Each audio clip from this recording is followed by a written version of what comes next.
हादसा ऐसा हुआ कि वहाँ पर हमारा जीजा जी और भांजा था, वो लोग साइट सीन के लिए बाहर गए थे और वहाँ पर आतंकी हमला हुआ। उसके जो दोनों जीजा जी और दोनों भांजा शिकार हो गए उसके। क्या हुआ था आ, और कब गए थे, कैसे गए थे? वो यहाँ से 16 अप्रैल को निकले थे वहाँ पर, और 16 अप्रैल के बाद वहाँ पर 15 दिन रुकने वाले थे। और 15 दिन में जो मोरारी बापू की कथा सुनने के लिए गए थे, और वहाँ से साइट सीन के लिए, लोकल साइट सीन के लिए निकले थे कल सुबह में 22 तारीख को। और वहाँ से वो लोग जैसे साइट सीन के लिए बाहर निकले आउट होटल के आउटसाइड, तो वहाँ पर आतंकियों ने पकड़ के उसके साथ ऐसा हादसा हुआ है कि उसको शूट कर दिया है। जीरो रेंज से उसके साथ गोली मार दी है। और हमारे पास ये खबर कल शाम को आई और हम लोग उसके पीछे थे, पूरी रात उसके पीछे लगे हुए थे। और आज हमको सुबह अर्ली मॉर्निंग 5 बजे पता चला कि उसके साथ ये हादसा हो गया है। तो वहाँ से अब सेंट्रल गवर्नमेंट पूरा प्रोसेस करके उसके जो डेड बॉडी है हम लोगों को सौंपने के लिए आज ला रही है। और आज आएगी तो रात को 1-1:30 बजे आएगी, तो उसका अंतिम क्रिया हम सुबह 8 बजे रखा है उसके लिए। कैसे, कहाँ से कैसे लाएंगे? जम्मू कश्मीर से वो लोग पहले बॉम्बे लाएंगे एयरक्राफ्ट के थ्रू, और एयरक्राफ्ट के थ्रू यहाँ से फिर अहमदाबाद लाके फिर एम्बुलेंस में वाया बाय रोड यहाँ पर भावनगर लाएंगे उसको। अंतिम संस्कार कहाँ? अंतिम संस्कार यहाँ भावनगर पे ही होगा। कौन कौन नेता है? अंतिम संस्कार में यहाँ के जो हमारे जीतूभाई वाघाणी है, भाजपा बीजेपी के धारासभ्य थे, और नीमूबेन बांबड़िया है, वो भी आएंगे। और हमको ऐसा भी न्यूज मिला है कि सीएम साहब भी हमारी अंतिम यात्रा में जुड़ेंगे अभी। कांग्रेस के रॉबर्ट वाड्रा ने ऐसा बयान दिया है कि मुस्लिमों को दबाया जा रहा है, इस वजह से ये हमला हुआ। देखिए, अभी मोदी साहब ने जो एक्शन लिया था धारा 370 को हटाने के लिए, और कश्मीर में जो शांति बनी थी उसके बाद भी बहुत शांति हुई थी, और पूरे हिंदुस्तान के लोग वहां पर आराम से घूम फिर सकते थे। पर ये आतंकियों का तो कोई भरोसा नहीं हो सकता है, तो इसलिए कांग्रेस पक्ष और जो भी कुछ बोल रहे हैं उसके ऊपर हम यकीन नहीं कर रहे। हम तो यकीन करेंगे जो सरकार अभी जो एक्शन ले रही है उसके ऊपर यकीन करते हैं। और ऐसा राजकीय पक्ष में अभी हम लोग इतना इन्वॉल्व नहीं हो रहे। और जो वो लोग को जो चाहे जो भी करे, पर हम तो अपने परिवार को खोए हैं। हमारा परिवार का जो बेर बिखेर हो गया है उसके लिए तो हम किसी को दोष नहीं दे सकते, क्योंकि ये लोग क्या करते, कौन है क्या, हम तो जानते भी नहीं है।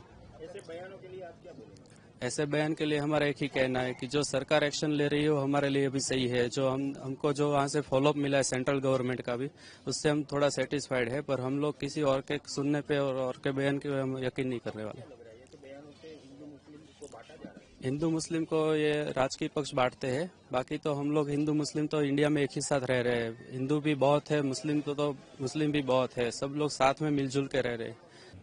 मेरा भाई अपनी पूरी फैमिली के साथ में जम्मू कश्मीर पहलगांव घूमने के लिए गया था। शनिवार के दिन वो लोग वहाँ फ्लाइट से वहाँ निकले और आतंकी हमला होने के कारण मेरे ब्रदर की डेथ हो गई। मेरी भाभी उस समय उसके साथ में ही थी और उन्होंने उसको घुटने टेकने के लिए कहा और कलमा पढ़ने के लिए कहा और धर्म के बारे में पूछा।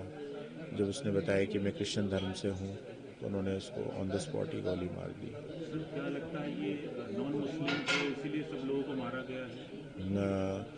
नहीं, नहीं पढ़ पाए। मैं इस बारे में तो क्या कहूँगा, लेकिन पर यह है कि उन्होंने सारे आदमियों को टारगेट किया है और एक औरतों को वो एक लेसन देना चाहते थे कि तुम लोग देखो तुम्हारे आदमियों को मारा जा रहा है करके। क्योंकि रॉबर्ट वाड्रा ने सर कहा है कि ये मोदी सरकार की हिंदुइज्म है उसके कारण ये नहीं, हम ऐसा नहीं कहते और ऐसा नहीं समझते हैं। सरकार का तो पूरा ही सहयोग है। सरकार को खुद को भी क्या पता था कि इस तरह का एक आतंकी हमला होगा वहाँ पर। कब लेकर आ रहे हैं सर? आज रात को 8:30 बजे लेकर आएंगे और फ्यूनरल हम लोग सुबह 9 बजे के करीब करेंगे। मुख्यमंत्री जी से भी चिंता उन्होंने भी व्यक्त की है, वो भी आने वाले हैं। हाँ, मुख्यमंत्री के बारे में तो मुझे नहीं पता है, लेकिन यहाँ के कलेक्टर साहब, एसडीएम साहब, इन सभी का हमें पूरा सहयोग है। मेरे को मेरे भतीजे ने फ़ोन किया कि मैं अभी दिल्ली जा रहा हूँ तुरंत, और मोनू उसके घर पे मोनू कहते थे, तो मोनू को गोली लगी है और शायद वो सुरक्षित नहीं है ना। तो मैं दिल्ली जा रहा हूँ, आप इधर मम्मी को संभालिए। तो किसने सूचना दी थी?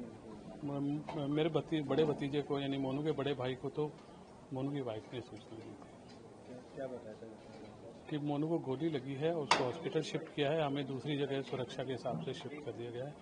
मेरे को पूरी इन्फॉर्मेशन नहीं है, बट काफ़ी गोली लगी है उसको, यही बताया। किस तरह का अपने रोष है?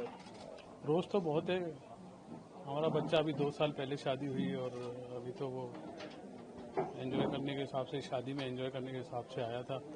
काफ़ी जीवंत नेचर का बच्चा था, खुश मिजाज बच्चा था। नाम पूछकर धर्म पूछकर भी हाँ, ये तो बहुत ही खेदजनक बात है। ये तो ऐसा कतई नहीं होना चाहिए। इस चीज़ पे हमारे को बहुत ज़्यादा रोष है। तो सब पता चलेगा, जब बेटी आएगी तब पता चलेगा सब। क्योंकि क्या है ना, कोई क्या बोलता है तो ऐसे सुनकर हम उसको तकलीफ नहीं देना चाहते, क्योंकि वो भी छोटी है, उसने सामने से अपने पापा का देखा हुआ है, तो हम उसको ज्यादा नहीं पूछ पाते। कब तक आने की उम्मीद है, क्या बातचीत? शाम को 5-6 के लगभग न्यूज में आ रहा है, तो हो जाएगा। कितने दिन हो गए थे वहाँ पे? 3 दिन हो गए। 3 दिन पहले वहाँ पर गए थे। कितने लोग थे उनके साथ में? नहीं, बड़ा ग्रुप था वो, अभी मैं इतना एग्जैक्ट नहीं बता पाऊंगी।